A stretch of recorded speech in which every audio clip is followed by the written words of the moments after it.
नमस्कार दोस्तों, आप सभी का स्वागत है मेरे YouTube चैनल मनीष क्लासेस में। तो यहाँ पर हम जो उत्तराखंड डीएलएड प्रवेश परीक्षा 25 तारीख को होने वाली है, तो उसके लिए हम मॉक पेपर को प्रैक्टिस कर रहे हैं, जिसमें हमने 1 से लेकर 7 तक मॉक पेपर सॉल्व कर दिए हैं। अगर अभी तक आपने उनको नहीं देखा है तो आप उनको प्लेलिस्ट के थ्रू देख सकते हो। ये वाला है हमारा मॉक पेपर 8। तो यहाँ पर आपके पास मैथ के टोटल 20 क्वेश्चन है और रीजनिंग के आपके पास टोटल 10 क्वेश्चन है। तो इन क्वेश्चन में भी आपने वही करना है, सबसे पहले क्वेश्चन को आपने खुद पढ़ना है और फिर उसको सॉल्व करना है।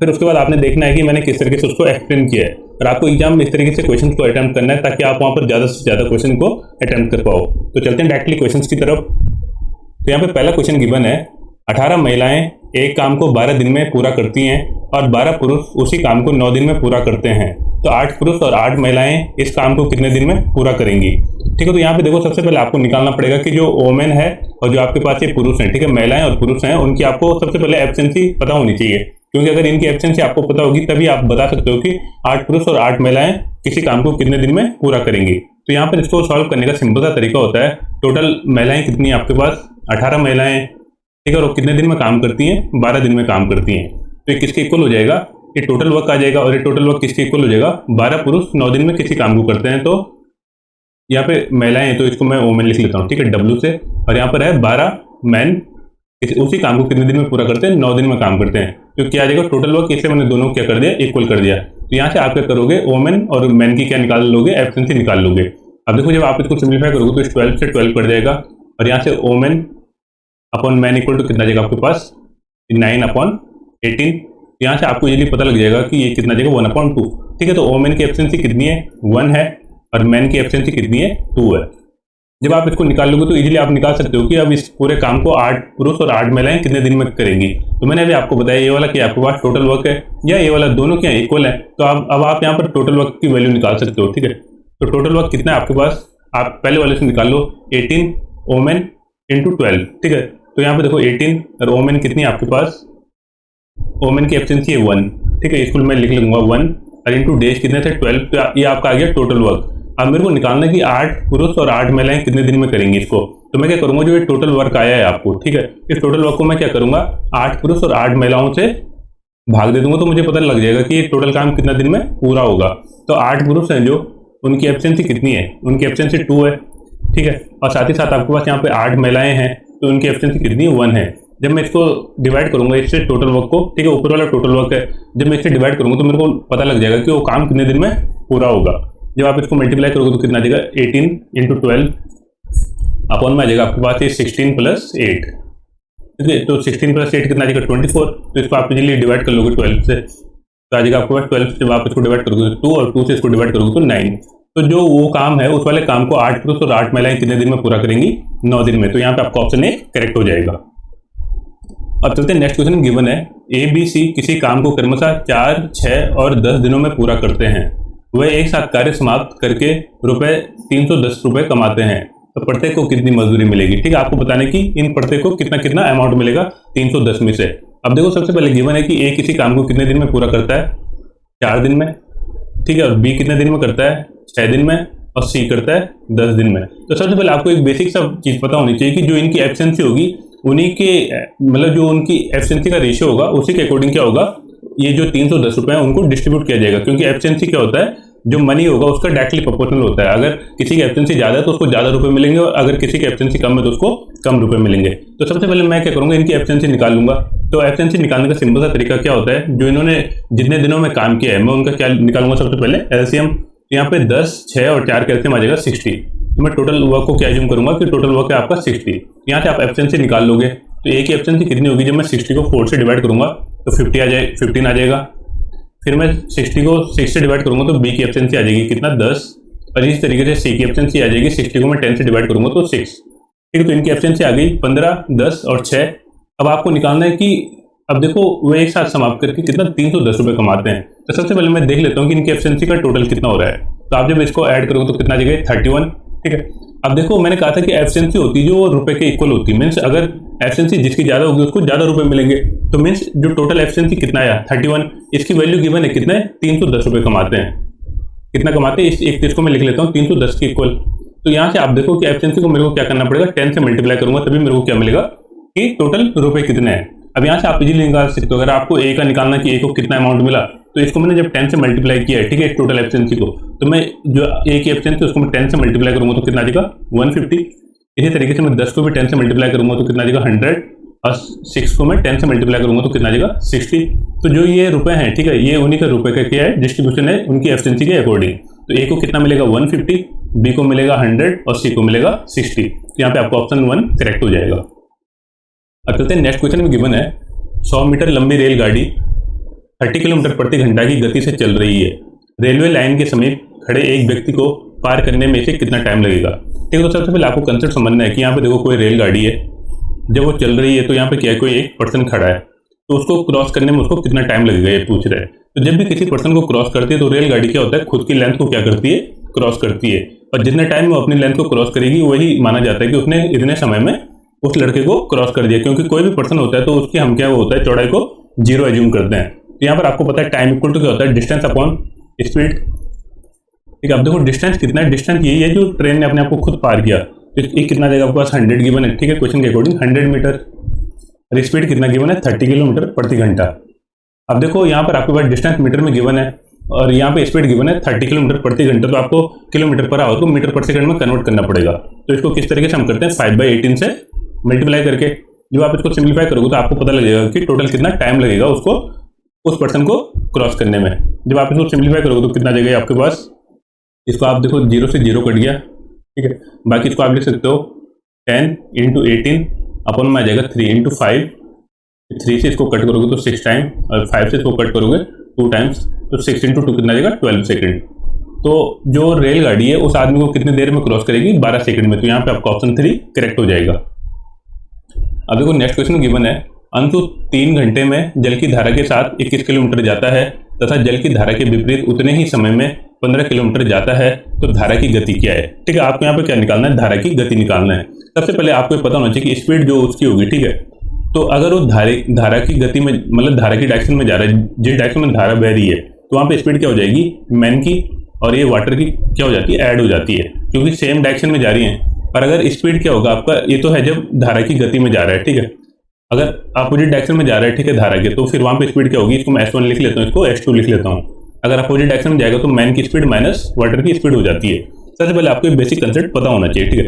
अब स्पीड इक्वल टू होता है आपको डिस्टेंस अपॉन टाइम, ठीक है। अब यहाँ पे क्या गिवन है कि अंशु 3 घंटे में जल की धारा के साथ 21 किलोमीटर जाता है। अब देखो स्पीड क्या है, जब जल की धारा के साथ जाता है तो S1 है, तो यहाँ पे क्या आ जाएगा आपके पास, S1 इक्वल टू आ जाएगा आपके पास मैन प्लस वाटर की स्पीड है जो, ठीक है, मैन प्लस वाटर की स्पीड। ये किसके इक्वल होगा, डिस्टेंस अपॉन टाइम। डिस्टेंस कितना है 21 किलोमीटर और टाइम कितना लगता है 3 घंटे, मतलब मैन प्लस वाटर की स्पीड कितनी आ जाएगी आपके पास 7, ठीक है, 7 किलोमीटर पर आवर। अब अपोजिट डायरेक्शन में क्या होगा, S2 में D अपॉन ये, इसको मैं T1 लिख लेता हूँ, इसको T2, ठीक है, क्योंकि डिस्टेंस तो सेम है। तो कितना आ जाएगा स्पीड, जब आपकी अपोजिट डायरेक्शन में होगा तो क्या हो जाएगा, मैन माइनस वाटर, ठीक है, दोनों की स्पीड का अपोजिट हो जाएगा। और इसने लिखा कि कितना जाता है, उतने ही समय में 15 किलोमीटर जाता है, ठीक है, तो 15 और टाइम सेम गिवन है 3 घंटा, तो कितना आ जाएगा आपके पास 5। जब आप यहाँ से इसको सिंप्लीफाई, अब आपको क्या निकालना है यहाँ पे, तो धारा की गति क्या है, ठीक है, आपको निकालना है धारा की गति क्या है। तो एक ही वाली इक्वेशन आ गई आपके पास, एक ही वाली इक्वेशन आ गई।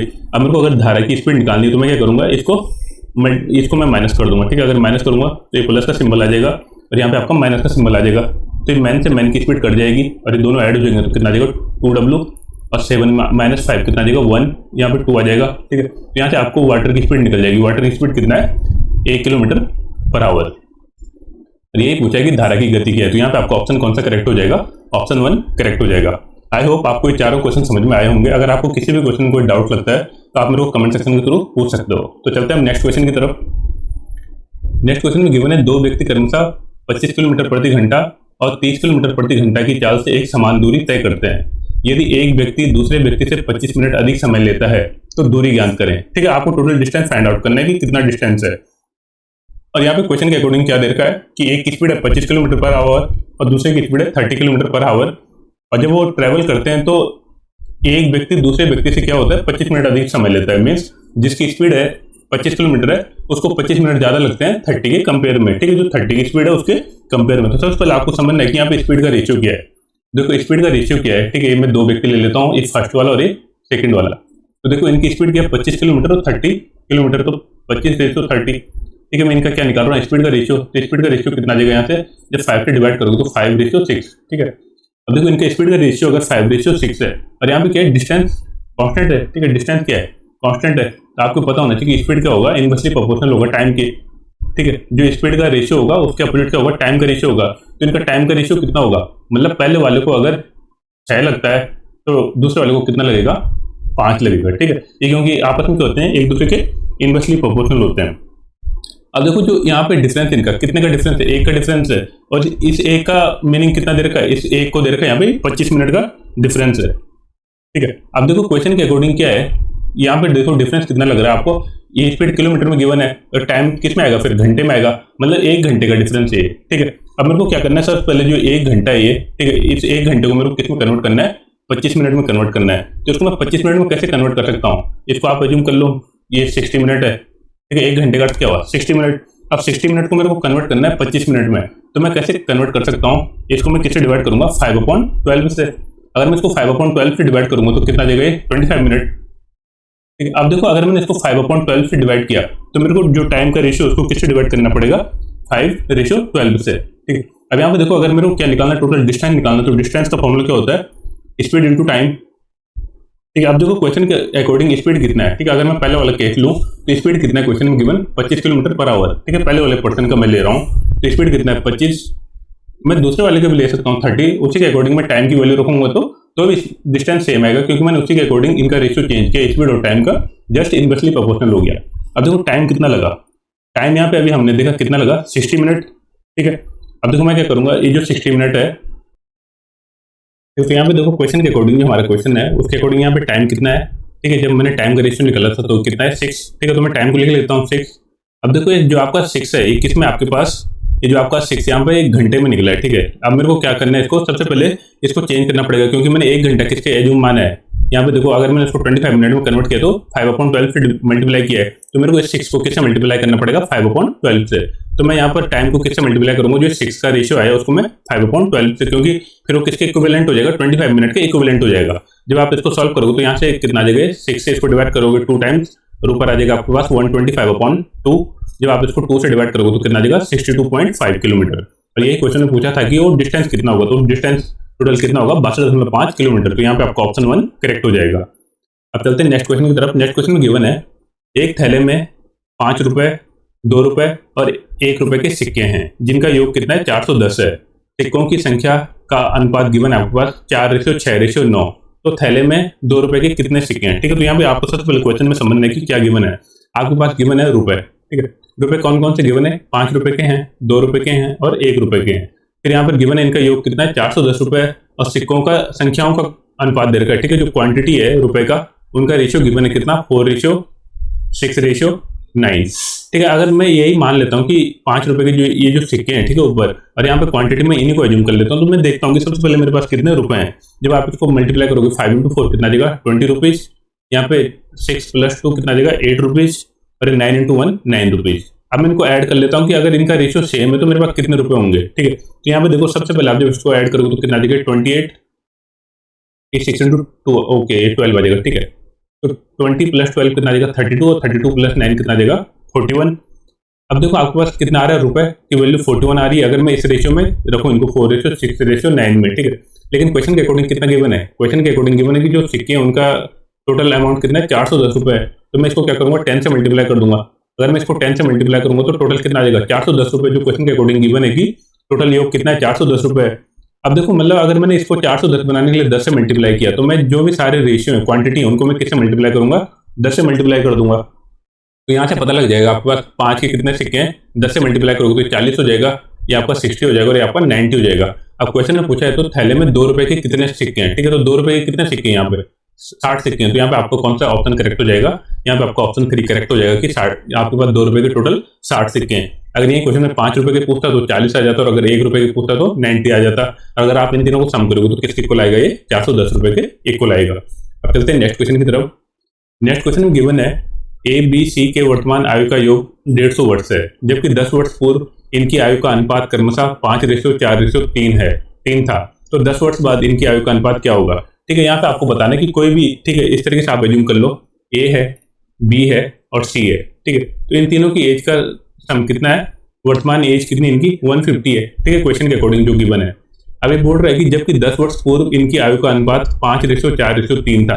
अब देखो 10 वर्ष पूर्व कितना होगा, यहाँ से देखो आप, अगर 10 वर्ष पूर्व की बात करूंगा मैं तो ए की भी एज 10 वर्ष कम हो जाएगी, बी की एज भी 10 वर्ष कम हो जाएगी और सी की एज भी 10 वर्ष कम हो जाएगी। तो मीन्स 150 में से टोटल कितना कम हो जाएगा, -30। ठीक है, तीनों की एज से 10-10 कम कर लूंगा मैं, तो 10 साल पहले टोटल सम कितना आएगा इनका, 120 आएगा। सबसे पहले आपको समझ में आना चाहिए। अब देखो 10 साल पहले इनका जो एज है उसका रेशियो गिवन है कितना है, 5:4:3। ठीक है, एक गिवन है 5, दूसरे बी की 4 और सी की तीसरी 3। ठीक है, इस रेशियो में अब आप देखो आपको 5, 4 और 3 को 120 बनाना है। ठीक है, तो कितना, ये देखो 5 + 4 कितना आ गया, 9 + 3 12 आ गया। अब मेरे को 12 को 120 बनाना है तो मैं क्या करूंगा, इनको 10 से मल्टीप्लाई कर दूंगा तभी तो 120 आएगा। तो मतलब ए की एज 10 साल पहले कितनी थी, 50 थी, बी की एज कितनी थी, 40 थी और सी की एज कितनी थी, 30 थी, तभी तो इनका सम कितना आएगा, 120 आएगा। अब क्वेश्चन के अकॉर्डिंग क्या बोला है कि 10 वर्ष बाद इनकी आयु का अनुपात कितना होगा। अब देखो 10 वर्ष बाद पूछ रहा है, तो 10 वर्ष जब मैंने माइनस किया तब आया। अगर मेरे को 10 वर्ष और आगे ऐड जाना है, ठीक है, 10 वर्ष आगे जाना है तो मेरे को क्या करना पड़ेगा, 50 में 20 ऐड करना पड़ेगा, 10 वर्ष प्रेजेंट तक आने में और 10 वर्ष आगे। तो 50 में जब मैं 20 ऐड करूंगा तो कितना आ जाएगा, 70। इसी तरीके से मैं 40 में जब 20 ऐड करूंगा तो कितना आ जाएगा, 60 और 30 में मैं 20 ऐड करूंगा तो कितना आ जाएगा, ये 50। ये पूछ रहा है कि अब इनकी आयु का अनुपात क्या है। ठीक है, आयु का अनुपात क्या है, जो करंट रेशियो यहाँ पे दिख रहा है आपको 70, 60 और 5, तो इनका रेशियो का अनुपात कितना आ जाएगा, 7:6:5। तो यहाँ पे कौन सा ऑप्शन करेक्ट हो जाएगा आपका, यहाँ पे आपका ऑप्शन 2 करेक्ट हो जाएगा कि इनकी वर्तमान आयु का अनुपात कितना है, 7:6:5। आई होप आपको क्वेश्चन समझ में आया होगा। अब चलते हैं नेक्स्ट क्वेश्चन की तरफ। नेक्स्ट क्वेश्चन में गिवन है किसी 75 लीटर मिश्रण में दूध और पानी का अनुपात 2:1 है। ठीक है, तो यहाँ पर देख लो आपके पास टोटल कितना है, 75 लीटर है। अगर आपको उसको 2:1 में डिवाइड करना है तो कैसे आएगा, यहाँ पर 50 और ये आपका 25। ठीक है, आप ऐसे कर सकते हो 75/3 × 2 इस तरीके से। तो यहाँ पे आप देखो ये क्या है आपके पास गिवन, ये आपके पास मिल्क है और ये आपके पास ये वाटर है। अब इसने कहा है अगर मिश्रण में कितना पानी और मिलाया जाए। ठीक है, अब मेरे को क्या करना है, इस मिश्रण में कुछ पानी ऐड करना है। ठीक है, ये मुझे पता नहीं है, आपको बताने का अनुपात कितना हो जाता है, 1:2 हो जाता है। ठीक है, तो रेशियो कितना हो जाता है, 1:2। अभी देखो ये कितना आपके पास 50 है, इसमें तो मैंने कुछ ऐड नहीं किया तो मतलब यहाँ पे 50 आएगा। अब देखो 50 का डबल करना है मेरे को, 1:2 गिवन है ना, तो इसको कितना बनाना पड़ेगा, 100 बनाना पड़ेगा। अब आप एक चीज बताओ, अगर मेरे को 25 की चीज को 100 बनाना है तो मेरे को यहाँ पे कितना ऐड करना पड़ेगा, 75 ऐड करना पड़ेगा। और यही क्वेश्चन में पूछा है कि उसमें कितना पानी मिलाया जाए ताकि अनुपात 1:2 हो जाए, तो कितना मिलाना पड़ेगा, 75। यहाँ पे आपका ऑप्शन 3 करेक्ट हो जाएगा कि हमको 75 लीटर पानी मिलाना पड़ेगा ताकि उनका जो फाइनल मिश्रण होगा उसमें मिल्क और वाटर का रेशियो कितना हो जाएगा, 1:2। अब चलते हैं नेक्स्ट क्वेश्चन की तरफ। नेक्स्ट क्वेश्चन में गिवन है 280 प्रति किलोग्राम वाली चाय 7 किलोग्राम, ठीक है, और 240 प्रति किलोग्राम वाली 9 किलोग्राम चाय को मिलाया जाता है तो मिश्रित चाय का औसत मूल्य क्या होगा। ठीक है, आपको बताना है कि इनका फिर जो औसत मूल्य होगा कितना होगा। तो इसको आप इजीली कैलकुलेट कर सकते हो। 280 वाली कितनी आपके पास, 7 किलो, ठीक है, और आपके पास है 240 वाली 9 किलो। अब आपको बताना है कि इसका टोटल फाइनल मतलब जो औसत मूल्य होगा कितना होगा। ठीक है, तो औसत मूल्य के लिए मेरे को क्या करना पड़ेगा, इसको टोटल जो इसका किलोग्राम है, ठीक है, जो टोटल क्वांटिटी है उससे मेरे को क्या करना पड़ेगा, डिवाइड करना पड़ेगा। तो 7 + 9 कितना देगा आपके पास, आ जाएगा 16। ठीक है, जब इसको सिंप्लीफाई करोगे तो कितना देगा, 280।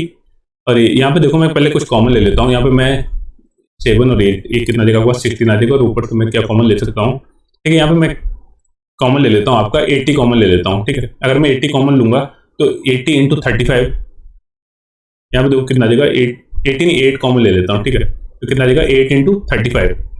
तो अंदर क्या बचेगा मेरे पास, पहले वाले में देखो 35, 8 × 35 कितना होता है, 280, तो आ जाएगा 35 × 7। ठीक है, प्लस में अब यहाँ से मैं 8 को कॉमन लूंगा तो कितना बचेगा, यहाँ पे 30, तो आ जाएगा 30 × 9। ठीक है, मैंने दोनों से क्या किया, 8 को कॉमन ले लिया। अब नीचे क्या बचेगा आपके पास, 7 + 9 कितना देगा, 16। यहाँ से जब आप इसको कट करोगे तो आ जाएगा 2 टाइम्स।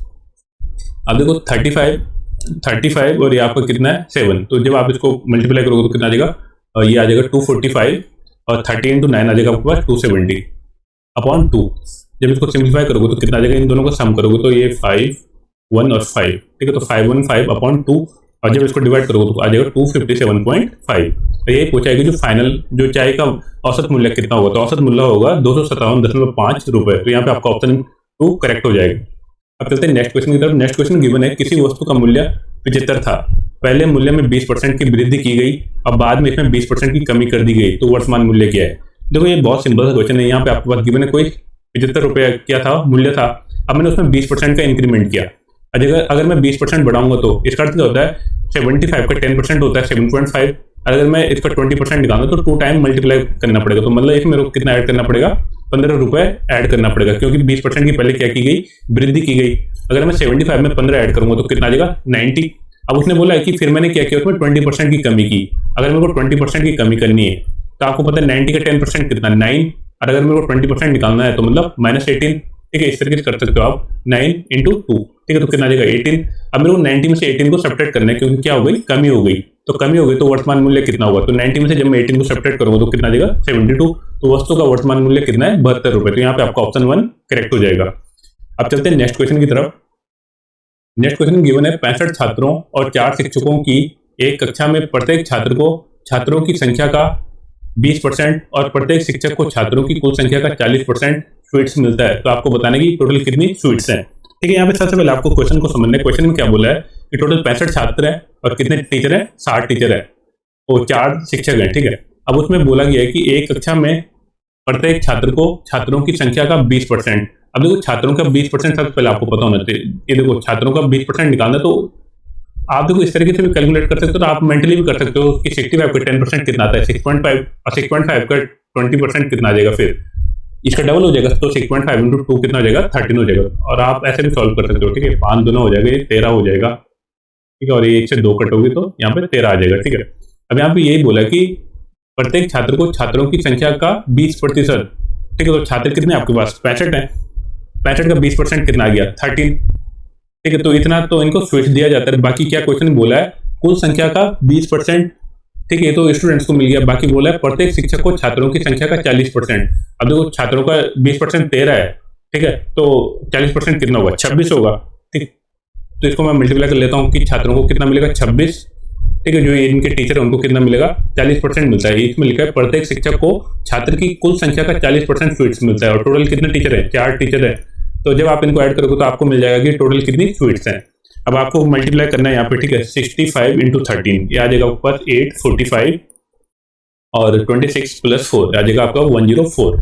ठीक है, अब यहाँ पे देखो 5 + 4। ठीक है, यूनिट प्लेस में मेरे को एक ही जगह 9 दिख रहा है, तो मैं डायरेक्टली ऑप्शन 3 को टिक कर लूंगा। बाकी आप इसको ऐड करोगे तो कितना आ जाएगा, 949।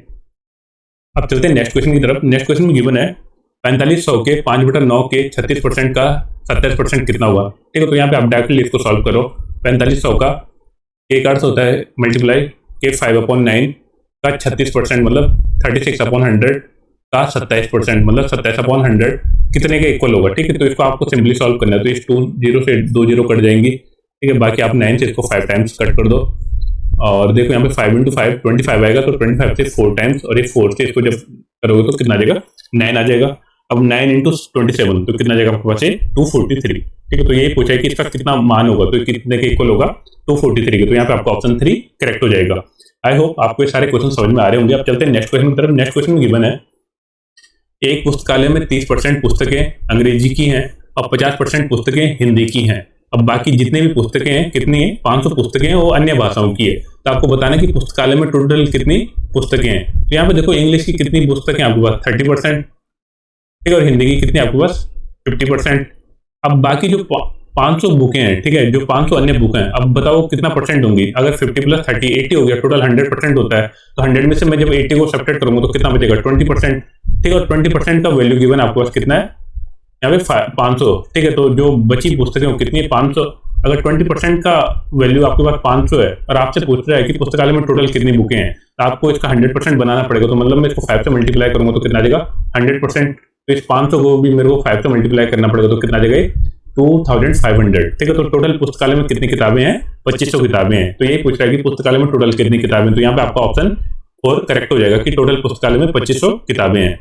अब चलते हैं नेक्स्ट क्वेश्चन की तरफ। नेक्स्ट क्वेश्चन गिवन है, किसी वस्तु को 770 में बेचने से 12.5% की हानि होती है, तो उस वस्तु का क्रय मूल्य ज्ञात करिए। ठीक है, तो यहाँ पे देखो सबसे पहले आपको आइडेंटिफाई करना क्या है। देखो आपको पता होना चाहिए कि 12.5% का अर्थ क्या होता है। इसका अर्थ होता है 1/8। ठीक है, किसी भी चीज का क्या, 1/8। अब उसने क्या बोला कि 12.5% की हानि होती है, तो उस वस्तु का क्रय मूल्य क्या होगा। अब देखो उस वस्तु का क्रय मूल्य आप कैसे निकाल सकते हो, अगर हानि इतने की हुई, ठीक है, तो फाइनल अमाउंट कितना बचा होगा, तो फाइनल अमाउंट बचा होगा 7/8। ठीक है, सबसे पहले चीज आपको समझ में आनी चाहिए कि बचा कितना है, 7/8। अब वो पूछ रहा है कि उस वस्तु का क्रय मूल्य ज्ञात करो। ठीक है, अब वो क्रय मूल्य निकालना है और किसी वस्तु को 770 में बेचने, मतलब कोई एक्स उसका क्या है, कॉस्ट प्राइस है, और उसको मैंने कितने में बेचा, 770 में क्या है, इसका सेलिंग प्राइस है। तो पूछ रहा है कि उस वस्तु का क्रय मूल्य कितना होगा। तो क्रय मूल्य कितना होगा, अगर मेरे को 1/8% का लॉस हुआ है तो कितना बचा होगा, 7/8 बचा होगा फाइनल वैल्यू। तो मैं क्या करूंगा, एक्स का 7/8 निकालूंगा तो वो किसके इक्वल होना चाहिए, 770 के इक्वल होना चाहिए। तो ये तो बोला है कि 1/8% की हानि होती है, तो ये किसके इक्वल हो जाएगा, 770 के। जब आप इसको सिंप्लीफाई करोगे तो एक्स इक्वल कितना आ जाएगा, 7 से डिवाइड होगा तो 110 इंटू 8 कितना आ जाएगा, 880।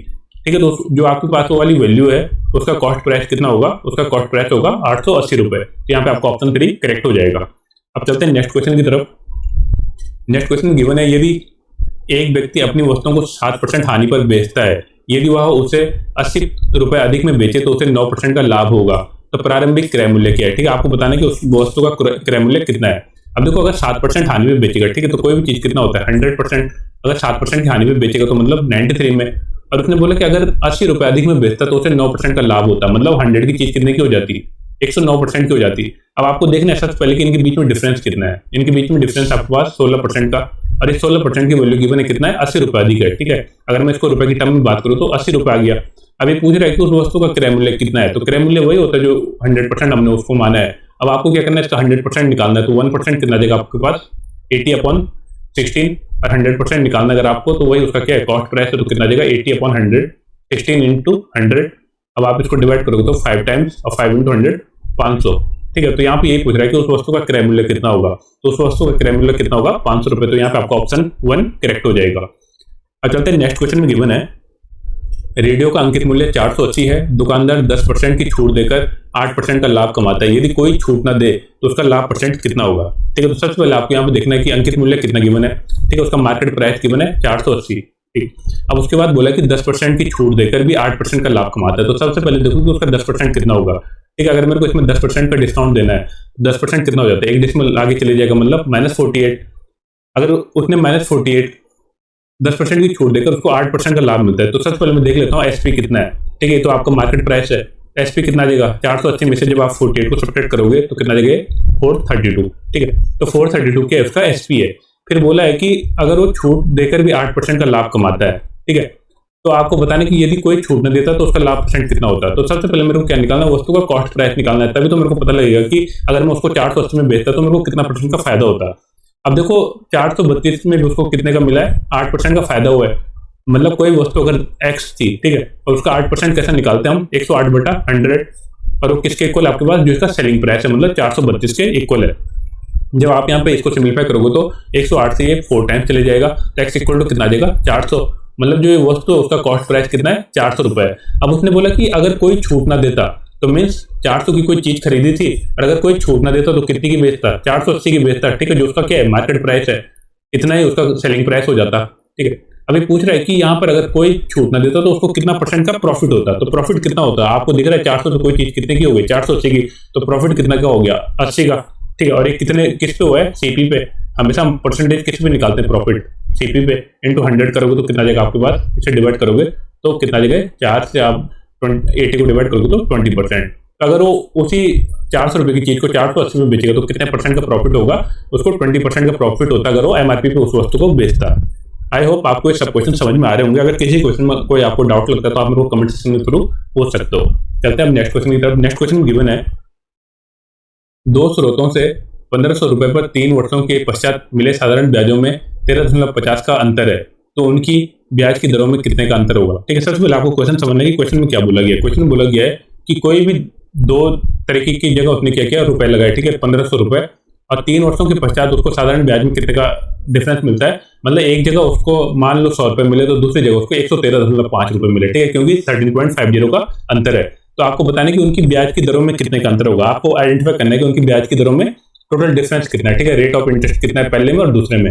अभी तो इस क्वेश्चन को आप कैसे सिंप्लीफाई कर सकते हो, 3 वर्षों में उसको कितने का अंतर मिला है, 13.50 का। तो आपको पता है साधारण ब्याज तो क्या होता है, कांस्टेंट होता है। तो आप इजीली निकाल सकते हो कि एक वर्ष में उसको कितना मिलेगा। तो आप इसको 3 से डिवाइड करोगे तो आपको मिल जाएगा कि एक वर्ष में उनका साधारण ब्याज की दरों का अंतर कितना है। तो कितना जाएगा, इसको जब डिवाइड करोगे तो 4.5। ठीक है, तो एक साल में कितने का अंतर है, 4.5 का।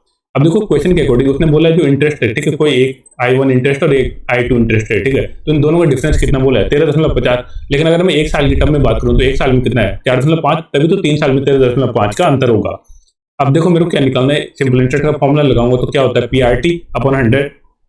तो 1500 गुणा गया R1, ठीक है। T1 कितना आ जाएगा, 1 आ जाएगा, क्योंकि मैंने ये 1 ईयर का डिफरेंस पहले निकाल लिया। अपॉन क्या आएगा, 100, ठीक है। ये तो पहले इंटरेस्ट हो गया जो बड़ा होगा, और जो दूसरा वाला इंटरेस्ट होगा वो भी अमाउंट सेम है, ठीक है। उसकी रेट ऑफ इंटरेस्ट कुछ और होगा, टाइम भी 1 ईयर है, और ये अपॉन में 100। जब आप इसको सिंप्लीफाई करोगे तो यहाँ से आपको मिल जाएगा कि इनका रेट का डिफरेंस क्या है। I1 माइनस I2 कितना आ जाएगा आपको, 4.5, क्योंकि मैं 1 ईयर का मैं पहले निकाल चुका हूँ, ठीक है। और ये यहाँ पे जब आप इसको सिंप्लीफाई करोगे तो कितना आ जाएगा आपके पास, ये यहाँ पर आप देखो, इससे आप जब इसको डिवाइड करोगे, ठीक है, और इससे इसको डिवाइड करोगे तो कितना आ जाएगा आपके पास, 15 बच जाएगा, ठीक है। तो यहाँ पे आ जाएगा R1, यहाँ पर भी मैंने 15 कॉमन ले लिया, तो कितना आ जाएगा R1 माइनस R2। जब इसको सिंप्लीफाई करोगे तो यहाँ से आपको रेट ऑफ इंटरेस्ट का डिफरेंस मिल जाएगा, तो कितना आ जाएगा आपके पास, 4.5 अपॉन 15, ठीक है। जब आप इसको सिंप्लीफाई करोगे तो कितना टाइम चले जाएगा, 0.3%। तो यही पूछा था कि उनका रेट ऑफ इंटरेस्ट का डिफरेंस कितना, तो कितना है 0.3%। तो यहाँ पे आपका ऑप्शन 3 वाला करेक्ट हो जाएगा। अब चलते हैं नेक्स्ट क्वेश्चन में। गिवन है 10,000 की एक राशि का कुछ भाग 8% वार्षिक दर पर तथा शेष 10% वार्षिक दर पर उधार दिया जाता है। यदि औसत ब्याज 9.2% का हो तो वह दोनों भाग क्या हैं, ठीक है। तो इस क्वेश्चन को भी आप इजीली सॉल्व कर सकते हो। तो यहाँ पे देखो, आप सबसे पहले इसको एलिगेशन वाले मेथड से बहुत इजीली सॉल्व कर सकते हो। यहाँ पर आपके पास क्या क्या गिवन है, रेट ऑफ एक दिया है आपके पास 8% वार्षिक ब्याज दर, ठीक है। तो 8, और दूसरा कितना गिवन है, दूसरे अमाउंट पे देते हैं हम 10% का, ठीक है। और जो उनका औसत ब्याज दर है वो कितना है, 9.2। तो मैं क्या करूंगा, इनका सबसे पहले एलिगेशन के थ्रू ही निकाल लूंगा कि रेशियो कितना है, ठीक है, अमाउंट का। क्योंकि अगर आप रेट का ये निकालोगे इस तरीके से एलिगेशन मेथड से, तो जो नीचे आपको मिलेगा वो क्या मिलेगा, क्वांटिटी का रेशियो मिलेगा। तो 10 में से जब मैं 9.2 को सब्ट्रैक्ट करूंगा तो कितना आ जाएगा, ये 0.8, और मैं 9.2 से जब 8 को सब्ट्रैक्ट करूंगा तो कितना आ जाएगा, यहाँ पर आपका बचेगा 1.2, ठीक है। तो इनका रेशियो निकाल लो क्वांटिटी का। तो क्वांटिटी का रेशियो कितना आ जाएगा, जब आप इसको डिवाइड करोगे, 4 से डिवाइड कर लेता हूँ मैं, तो 2:3, ठीक है। 0.2 और 0.3 आएगा, तो इसको मैं 2:3 लिख सकता हूँ। मतलब जो क्वांटिटी का रेशियो क्या है, 2:3 है। अगर मेरे को अब 8% वाली क्वांटिटी निकालनी है, तो मैं इसको क्या करूंगा, 2/5 इंटू टोटल कितना है, 10,000। जब आप इसको सिंप्लीफाई करोगे तो कितना आ जाएगा, 2000 इंटू 2 कितना आ जाएगा, 4000। मतलब जो 8% वाली क्वांटिटी वो कितने, 4000। तो बची वाली 10% की क्वांटिटी कितनी आ जाएगी, 6,000 रुपये। तो यही पूछा है कि जो क्वांटिटियां होंगी वो दोनों भाग कितने कितने होंगे। तो पहला वाला भाग जो 8% की वार्षिक दर पे होगा वो आपके पास 4,000 होगा, और जो 10% की वार्षिक दर पे होगा वो कितना होगा, 6,000 होगा, और तभी इनका औसत कितना होगा, 9.2 होगा। तो यहाँ पे आपका ऑप्शन 1 करेक्ट हो जाएगा। अब चलते हैं नेक्स्ट क्वेश्चन। गिवन है एक नल एक हौज को 15 घंटे में भर सकता है। तली में एक छेद होने की वजह से नल इसे 20 घंटे में भरता है। यदि हौज पूरी तरह से भरा हो तो छिद्र उसे खाली करने में कितना समय लेगा, ठीक है। तो ये तो बहुत सिंपल सा क्वेश्चन है।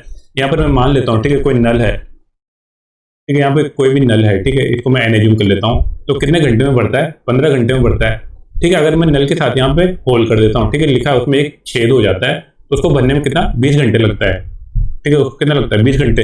अब इसी तरीके से मैं सबसे पहले निकाल लूंगा कि टोटल कितनी लीटर की टंकी है। तो 15 और 20 का एवरेज कितना आ जाएगा, 60 आ जाएगा। तो मतलब टोटल इतने लीटर की क्या है, टंकी है। अब मेरे को अगर नल की एफिशिएंसी निकालनी तो मैं 60 को 15 से डिवाइड करूंगा तो 4 आ जाएगा, ठीक है। नल की एफिशिएंसी कितनी है, 4 है। और अगर मेरे को नल प्लस होल दोनों की एफिशिएंसी निकालनी तो 20 से मैं 60 को डिवाइड करूंगा तो 3 आ जाएगा। तो यहाँ पे मतलब नल की एफिशिएंसी कितनी है, 4 है, और होल की क्या है, माइनस में आएगी, क्योंकि छेद है और टंकी को क्या कर रहा है, मतलब वहां से पानी आपका रिलीज हो रहा है, तो टंकी कुछ समय के बाद खाली हो जाएगी। और इसी के कारण तो टाइम ज्यादा लग रहा था, 15, जहाँ पे 15 घंटे लग रहे तो वहाँ 20 घंटे लग रहे थे भरने में, क्योंकि होल के कारण क्या हो रहा था, पानी पास भी हो रहा था। तो अब यहाँ पे पूछा है तो उस छिद्र को खाली करने में कितना समय लगेगा, ठीक है। अगर कोई टंकी अब आपकी पूरी भरी है तो कितना लीटर की है, 60 लीटर की है, और यहाँ से क्या हो रहा है, पर घंटे 1 लीटर पानी निकल रहा है। तो कितना घंटे लगेंगे उसको पूरी टंकी को खाली करने में, आप एक से जब देख लो, अगर पर घंटे 1 लीटर निकल रहा है तो 60 लीटर निकलने में 60 घंटे लगेंगे। तो यही क्वेश्चन में पूछा है कि उस छेद को, उस टंकी को खाली करने में कितना टाइम लगेगा, तो इसको लगेगा टोटल 60 घंटे। तो यहाँ पे आपका ऑप्शन 3 करेक्ट हो जाएगा। अब चलते हैं मैथ के लास्ट क्वेश्चन की तरफ। 20वां क्वेश्चन है। यहाँ पे गिवन है एक व्यक्ति कोई काम 10 दिनों में पूरा करता है, ठीक, और एक बच्चे की मदद से वही काम 6 दिनों में पूरा कर सकता है। यदि उन्हें इस कार्य की मजदूरी 50 रुपए मिलती है तो बच्चे को कितना मिलेगा, ठीक है।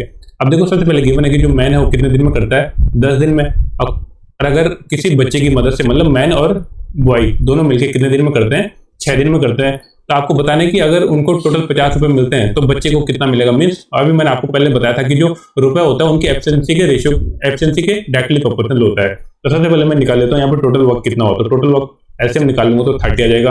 तो मैन की एफिशिएंसी कितना आ जाएगा, 30/10, तो 3। और बॉय, मैन प्लस बॉय दोनों की एफिशिएंसी कितना आ जाएगा, 30/6, तो कितना आ जाएगा 5। मतलब मैन की एफिशिएंसी 3 है तो बॉय की एफिशिएंसी कितनी है, 2 है। अब यहाँ पे ये पूछा है कि उस बच्चे को कितना मिलेगा, यदि इस कार्य में टोटल 50 रुपये मिले तो बच्चे को कितना मिलेगा। तो अब आपको पता है ये जो 50 रुपये वो किस में डिवाइड हो जाएगा, 50:3:2 में डिवाइड हो जाएगा। मतलब मैन को 30 मिलेंगे और बच्चे को कितना मिलेगा, 20 मिलेगा, ठीक है। तो यहाँ पे ये पूछा है कि वो जो बच्चा है उसको कितना मिलेगा, ठीक है, बॉय को। तो बॉय को कितना रुपये मिलेगा, 20 रुपये मिलेगा। तो यहाँ पे आपका ऑप्शन 1 करेक्ट हो जाएगा। आई होप आपको ये 20 क्वेश्चन समझ में आए होंगे। आप चलते हैं डायरेक्टली रीजनिंग के 10 क्वेश्चन की तरफ। यहाँ पे पहला क्वेश्चन गिवन है, नीचे दिए गए आरेख में उन छात्रों को दर्शाता है जो क्रिकेट, फुटबॉल और कबड्डी खेलते हैं। तो आपको ये आरेख देख के बताने कि ऐसे कितने छात्र हैं जो तीनों गेम खेलते हैं, ठीक है। तो तीनों गेम यहाँ पे देखो, ये वाला खेल रहे हैं डी, ये क्योंकि कबड्डी में भी आ रहा है, फुटबॉल में भी आ रहा है और क्रिकेट में भी आ रहा है। तो ये पूछा है कि जो तीनों खेल खेलते हैं। तो यहाँ पे आपका ऑप्शन डी करेक्ट हो जाएगा कि ये डी है, जो तीनों खेल खेलते हैं, फुटबॉल भी खेलते हैं, कबड्डी भी खेलते हैं और क्रिकेट भी खेलते हैं। अब चलते हैं नेक्स्ट क्वेश्चन की तरफ। नेक्स्ट क्वेश्चन गिवन है, निम्नलिखित आरेखों में से किसमें धूम्रपान करने वाले वकील और धूम्रपान न करने वाले को प्रदर्शित करता है, ठीक है। तो देखो, जो धूम्रपान करते हैं और जो धूम्रपान नहीं करते हैं, और उनका तो अलग अलग डायग्राम बन जाएगा। फिर लिखा है वकील। अब देखो, वकील इसमें भी आ सकते हैं, इसमें भी आ सकते हैं। मतलब कुछ वकील आपको धूम्रपान करते होंगे, कुछ वकील आपको धूम्रपान नहीं करते होंगे। तो इस तरीके का आपका इसका क्या बन जाएगा, वेन डायग्राम बन जाएगा। तो ये देख लो कहां पर है, यहाँ पे आपका ऑप्शन डी में गिवन है, तो आपके यहाँ पे ऑप्शन डी करेक्ट हो जाएगा। अब देखो, नेक्स्ट क्वेश्चन में बताना है कि आपके पास यहाँ पर एक फिगर गिवन है, आपको बताना है कि ये फिगर यहाँ पर किस वाली फिगर के अंदर है, ठीक है। यहाँ पे आप देखो, इजीली देख सकते हो। पहले वाले में तो देखो इस तरीके का कुछ आ नहीं रहा, तो ये वाला तो कट जाएगा। अब दूसरे वाले में देख लेता हूँ मैं, यहाँ पर आया, फिर इस तरीके से, फिर इस तरीके से, इस तरीके से, ठीक है। तो यहाँ पे पूरा ये आकृति यहाँ पे दिख रही है मेरे को बी वाले में, ठीक है। इस तरीके की ये आकृति है। यहाँ पे पहले नीचे आया, फिर इधर आया, फिर इधर आया, फिर इधर आया, ठीक है। फिर यहाँ से ये, फिर यहाँ पे इधर आया, फिर इधर आया, ये, ठीक है। तो यहाँ पर ये आकृति मेरे को दिख रही है, ठीक है, बी वाले में। तो यहाँ पर इसके बाद ये फिर ये यहाँ पे ऐसा दिख रहा है, फिर इस तरीके का, मतलब ये पूरा फिगर मेरे को इस वाले पे दिख रहा है। तो यहाँ पे आपका ऑप्शन भी करेक्ट हो जाएगा। बाकी सी और डी में तो ये वाली फिगर दिख नहीं रही, तो यहाँ पे कौन सा ऑप्शन भी आपका करेक्ट हो जाएगा, ये वाली फिगर डी वाली फिगर के अंदर है।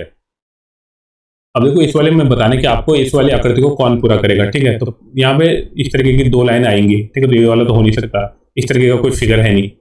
अब ये और ये वाला फिगर बचा। अब यहाँ पे देखो, यहाँ पर क्या है, व्हाइट है, ठीक है, और यहाँ पर क्या है, ब्लैक है, तो इसलिए ये भी रिजेक्ट हो जाएगा। तो यहाँ पे आपका ऑप्शन डी करेक्ट हो जाएगा कि ये वाली फिगर यहाँ पे आपकी फिट आएगी क्वेश्चन मार्क की जगह पे। तो यहाँ पे आपका ऑप्शन डी करेक्ट हो जाएगा। अब देखो, इस वाले क्वेश्चन में आपको बताने कि ये जो कटिंग है आपके पास, इन कटिंग से आप कौन सी इमेज को बना सकते हो।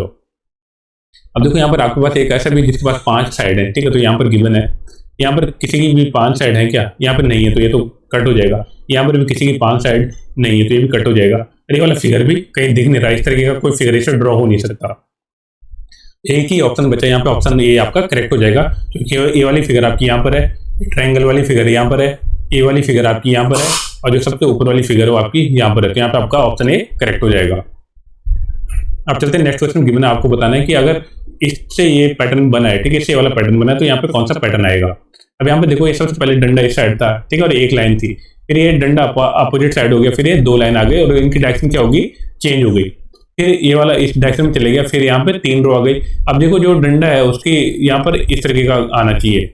आप एक तो इसको एलिमिनेट कर सकते हो, इसको भी एलिमिनेट कर सकते हो, इसको भी एलिमिनेट कर सकते हो। तो एक ही ऑप्शन बचा, यहाँ पे आपका ऑप्शन डी करेक्ट हो जाएगा। और यहाँ पर आपको दिख भी रहा, अगर ये 3 रो थी बीच में, तो यहाँ पे कितनी 4 रो आ गई, तो यहाँ पे आपका ऑप्शन डी करेक्ट हो जाएगा। अब देखो, नेक्स्ट क्वेश्चन गिवन है कि इसके बाद ये वाली आकृति बनी, इसके बाद ये वाली आकृति बनी, तो यहाँ पर कौन सी आकृति आएगा। यहाँ पे देखो, सबसे पहले नीचे 3 रो थे, एक यहाँ से हट गया तो 2 बच गए, फिर यहाँ से 2 में से 1 हट गया तो कितना, 1 बच गया। अब ये वाली रो भी हट जाएगी, तो केवल ये ऊपर वाला पोर्शन बचेगा, ठीक है। तो ये कहां पर गिवन है, आपका ऑप्शन डी में गिवन है, तो यहाँ पर आपका ऑप्शन डी करेक्ट हो जाएगा। देखो, यहाँ पर आपके पास एक फिगर गिवन है, ये इसमें चेंज हुई है, तो इसी तरीके से ये फिगर किसमें चेंज होगा। अब यहाँ पे देखो हुआ क्या है, जो बाहर आपके पास ये 3 साइड थी, किसमें 4 साइड में चेंज हो गया। मतलब यहाँ पर अगर 5 साइड हो तो किसमें चेंज हो जाएगा, 6 साइड में। और यहाँ पर इस तरीके की एक लाइन थी और यहाँ पर इस तरीके का बन गया, ठीक है। इसी तरीके से यहाँ पर है, तो ये लाइन कैसी ऐसी बन जाएगी। अब देखो, सबसे पहले 6 फिगर किसमें है, ठीक है, दोनों 6 होनी चाहिए, ठीक है।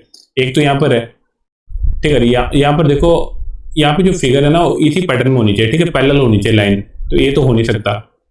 दूसरा, यहाँ पर ये वाली फिगर है, ठीक है। तो यहाँ पर अगर देखो, ये थोड़ा चौड़ी हो गई है लाइन, ठीक है, बीच वाली, तो ये वाला भी हो नहीं सकता। अब यहाँ पर आपके पास ये वाला फिगर है और ये वाला फिगर है, ठीक है। तो ये दोनों फिगर ऑलमोस्ट मेरे को सेम ही दिख रहे हैं, ठीक है, इनमें कोई डिफरेंस तो दिख नहीं रहा। क्या पता अगर प्रॉपर इमेज होती तो प्रॉपर वे में दिख पाता, अगर इसके बीच में भी कोई डिजाइन होता है, ठीक है। तो यहाँ पर आपका कोई भी, मतलब दोनों ऑप्शन में से दोनों ऑप्शन ही मेरे को सही लग रहे हैं, ठीक है। तो यहाँ पे आपका ऑप्शन सी लगाओ या डी लगाओ, दोनों सेम ही होंगे। ठीक है। अगर यहाँ पर एक प्रॉपर्ली दिख नहीं रहा, अगर यहाँ पर कोई अलग पैटर्न होता तो उसके अकॉर्डिंग फिर हम उसको आइडेंटिफाई कर सकते थे अगर कुछ चेंजेज होते। अब चलते हैं नेक्स्ट क्वेश्चन की तरफ। नेक्स्ट क्वेश्चन में गिवन है आपके पास, देखो एक फिगर है, ये इस तरीके से कन्वर्ट हो गया, मतलब 3 का कितने 4 में चेंज हो गया और अंदर 3 की रो, एक रो कम हो गई। ठीक है। अब यहाँ पे देखो ये 5 का कितना आ जाएगी, 6 रो आ जाएंगी और अंदर आपकी एक रो आ जाएगी। अब देखेंगे हम ऐसा कौन सी इमेज में गिवन है, 5 से 6 केवल एक ही इमेज में हो रहा है, यहाँ पे ऑप्शन ए में, तो यहाँ पे आपका ऑप्शन ए करेक्ट हो जाएगा। और आप देखो 2 से 1 रो हो गई, मतलब एक कम भी हो गई, तो यहाँ पे ऑप्शन ए आपका करेक्ट हो जाएगा। ये लास्ट क्वेश्चन यहाँ पे गिवन है, कुछ बोतलें पेंसिल हैं। ठीक है। यहाँ पे गिवन है कुछ बोतलें क्या आपकी पेंसिल हैं और कुछ पेंसिलें ग्लास हैं, कुछ पेंसिल की आपकी ग्लास हैं। या तो कैसा हो सकता है, कुछ बोतलें आपकी पेंसिल हैं और क्या हो सकता है, कुछ पेंसिलें आपकी ग्लास हैं। कुछ इस तरीके का भी फिगर आ सकता है, कुछ पेंसिलें आपकी ग्लास हैं, तो इस तरीके का भी आ सकता है। ठीक है। इस तरीके का भी फिगर आ सकता है। अब यहाँ पे बोला है पहला, कोई ग्लास बोतल नहीं है, कोई ग्लास बोतल नहीं है, ये कंडीशन तो सही दिख रही है, लेकिन दूसरे वाले में तो गलत दिख रही है। लेकिन दूसरे में गिवन है कुछ बोतल ग्लास है, कुछ बोतल क्या है, ग्लास है। दूसरे में तो सही दिख रही है, लेकिन पहले वाले में गलत दिख रही है। तो मतलब या तो ये वाली इमेज बनेगी या तो ये वाली इमेज बनेगी, मतलब दोनों में से एक ही वेन डायग्राम बन सकता है। अब आपके पास निष्कर्ष गिवन है, केवल निष्कर्ष एक निकलता है, तो ये तो बिल्कुल गलत है, क्योंकि दोनों निकल रहे हैं, वो डिपेंड करता है कि किस तरीके का फिगर है। दूसरा गिवन है कि केवल निष्कर्ष सेकंड निकलता है, तो ये भी पॉसिबल नहीं है। ठीक है, क्योंकि ऐसा भी बन सकता है डायग्राम। फिर तीसरे में गिवन है या तो फर्स्ट या तो फिर निष्कर्ष सेकंड निकलता है, तो आपको दिख रहा है एक बार या तो ये वाली कंडीशन सेटिस्फाई होगी या तो ये वाली कंडीशन सेटिस्फाई होगी, वो डिपेंड करता है कि डायग्राम किस तरीके का है। तो यहाँ पे आपका ऑप्शन सी करेक्ट हो जाएगा, या तो एक होगा या तो निष्कर्ष सेकंड निकलता है। तो आई होप आपको ये 30 क्वेश्चन समझ में आए होंगे। अगर आपको किसी क्वेश्चन में कोई डाउट लगता है तो आप मेरे को कमेंट सेक्शन के थ्रू पूछ सकते हो। मिलते हैं नेक्स्ट वीडियो में। नेक्स्ट वीडियो में भी हम इसी तरीके के अभी 1-2 मॉक कॉल लेके आएंगे, ताकि आपकी जो एग्जाम है उसमें आपकी प्रैक्टिस काफी अच्छी हो जाएगी। तो मिलते हैं नेक्स्ट वीडियो में, तब तक के लिए थैंक यू, बाय।